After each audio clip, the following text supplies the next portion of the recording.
Xitoy Xalq Qurultayının Qonun tuzum komiteti milliy rayonlarning o'z tilida o'qitish elib berishning Xitoy asosiy qonuniga xiloflik deb e'lon qilgan. Bu Xitoy qonun chiqarish organining Uyg'ur avtonom rayonlik ma'arif nazorati 2017-yil 7-oyda hujjat tushirib, rayondagi har darajalik maktablarda Uyg'ur tilini birdek cheklagandan beri tunji qatim bu xil cheklamaga tushuncha berishidir. Kishilik huquq tashkilotlari ayni vaqtda Uyg'ur avtonom rayonlik ma'arif nazoratining Uyg'ur tilini cheklash to'g'risidagi qarorini Xitoyning rayonda elib borgan irqiy qirg'inchilik harakatining partisi deb ayblagan edi. Xitoyda Janubiy Ostona gazetining xabar qilishicha, yuqorqi so'zni Xitoy mamlakatlik xalq qurultayi qonun tuzum komitetining mudiri Shin Chunyao 13-navbatlik xalq qurultayi doimiy komitetining 26-qatimliq yig'inida bergan 2020-yillik xizmat dokumentida aytgan.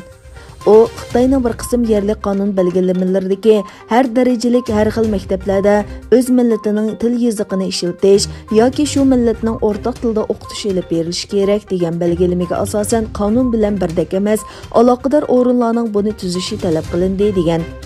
Kuzatuvchilar Xitoyning Uyg'ur tilini cheklaganiga 3 yildak bo'lgan bo'lsa-mu, biroq uningga amdilikda qonuniy asos o'ydirganligi, uning Uyg'ur elida yo'lga qo'ygan cheklamini Xitoyning boshqa oz sonli millatlar rayonlariga kengaytirishni maqsad qilayotganligini ilgari surmoqda.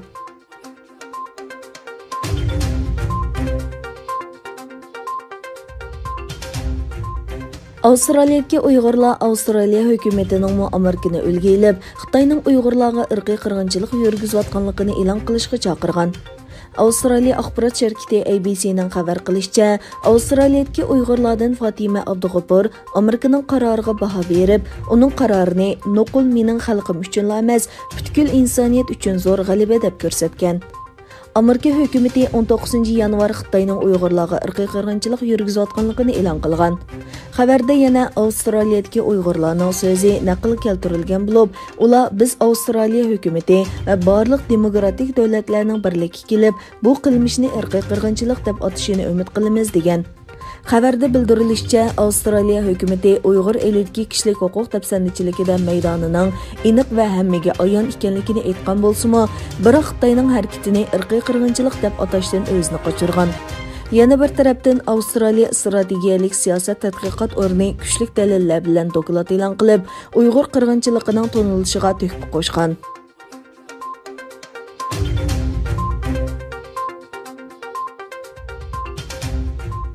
Aqsaray bayonotchisi Jen Psaki Donald Trump hukumatining Xitoyga qo'ygan tamojni bijini qayta baholaydiganligini bayon qilib mundaq dedi. Beijing hozir bizning bexatarligimiz, farovonligimiz va qimmat qarashimizni og'ir ahvolga qo'yyapti. Shunga Amerika Xitoyga qarata yangi usul qo'llanish kerak. Aqsaray bayonotchisi Psaki Bayden hukumatining Xitoy siyosati haqidagi savollarga javob berganda, Bayden Xitoy bilan bo'lgan munosabatga, jumladan hozir Xitoyga qo'yilgan tamojna bijini o'z ichiga olgan ko'p tarafli usul qo'llanadi. Bayden bizning ittifoqdoshlarimiz, sheriklarimiz va parlamentdagi Demokratlar partiyasi va Jumhuriyatchilar partiyasi bilan mos qadamda qadam tashlashni xohlaydi dedi. Baydenning Xitoyning iqtisodiy zo'ravonligini nurg'un sohada to'xtatishni xohlaydiganligini ta'kidlagan Psaki, biz Xitoy bilan bo'lgan munosabatimizni sabirjonlik bilan boshlaymiz dedi.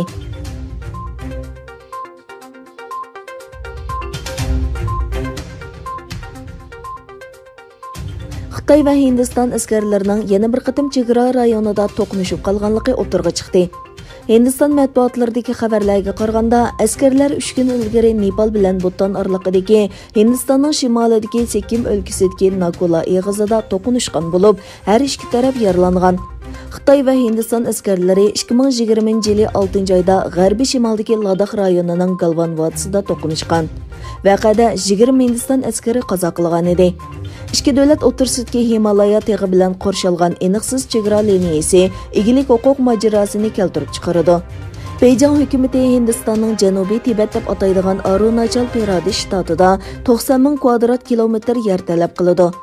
Yangi Dehli bo'lsa, Oqsaychin egizligini qoplagan 18 ming kvadrat kilometr yerni Xitoyning egallab olganligini o'tirg'a qo'ydi.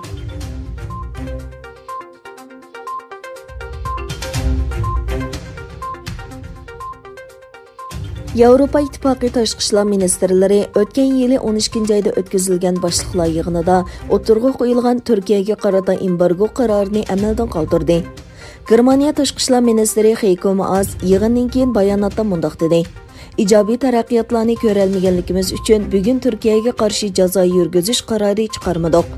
Maas 2016-yili to'xtatib qo'yilgan Gretsiya va Turkiya suhbatining yangidan boshlanganligini va Turkiyaning hozir O'rta dengizning sharqidagi talash-tortish rayonida paraxotlarning yo'qligini ko'rsatib mundaq dedi. Bular biz o'ylagan uzun muddatlik aktiv signal. Bu signal Yevropa ittifoqining embargo qarorining ta'siriga uchirmasligi kerak.